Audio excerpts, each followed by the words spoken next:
hello साथीहरु नमस्ते के छ हजुरहरुको हाल खबर अनि मेरो चाहिँ ठिकै छ कस्तो धेरै मर्की लागिराछ आज चाहिँ म पुरै कोरियामा किनकि यहाँ देख्न सक्नुहुन्छ पुरै तरकारीको खेतीपातीको छेउछाउमा छु म चाहिँ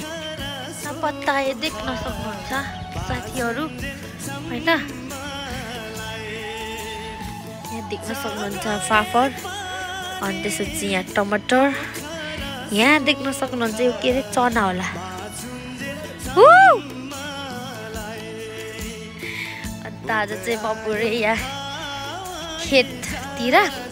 के रहेछ कसो रहेछ भनेर घुमघाम गर्दैछु कति अरू ठाउँमा चाहिँ घुम्नु भनेर आज चाहिँ खेततिर घुमेको अनि यहाँ देख्न सक्नुहुन्छ साथीहरु जाडो कति छ भनेर यो टमाटरलाई पनि थाहा होला के सायदै हैन कति पाक्नु मन थियो होला बिचरालाई तर चिसोको कारणले गर्दा टमाटर पाकेन बाटो यस्तो छ साथीहरु डेन्जर छ अबे फेरि यहाँ देख्न सक्नुहुन्छ फक्किनु आँटेछ हेर्नु त बिचराहरू नपाकिकन म चाहिँ यो खेतको मालिक नि अनि यहाँ हुन्छ मुला रहेछ क्या मुला निबुवासँग साँधेर खानु मन लाग्यो क्या के गर्नु भएको आमा ए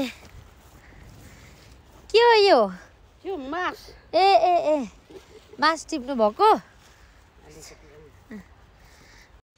कस्तो राम्रो ठाउँ क्या साथीहरु है मलाई कस्तो मन पर्यो अनि यहाँ देख्न सक्नुहुन्छ साथीहरु यो चाहिँ अस्तिको बाढीले पुरै यस्तो बनाएछ क्या राम साथीहरु पहिला खोला यता थियो भने अनि यो अस्तिको उयसले चाहिँ खोला बगेर आउँदाखेरि चाहिँ बाढीले चाहिँ यस्तो बनाएछ पहिला हामी कति धेरै यहाँ नुहाउन आउँथ्यौं के हामी यतातिर गाई चराउन आउँथ्यौं है साथीहरु अहिले त यहाँ त हेरेर खोला पो भएछ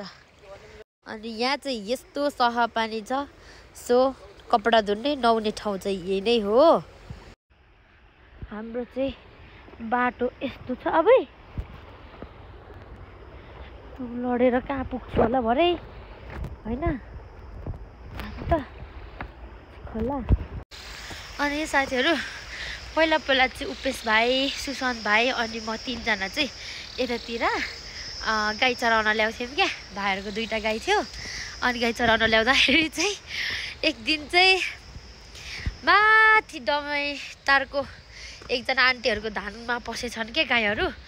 हाम्रो दिदीले यति पिट्नु भएको छ कि हामीलाई यति पिट्नु भएको छ अहिले मलाई ठ्याक्कै त्यही याद आयो नेट नचलेको कारणले गर्दा यसरी भिडियो बनाउनु परेछ नत्र नाचेर टिकटक बनाउँथ्यो होला साथीहरु अघि नै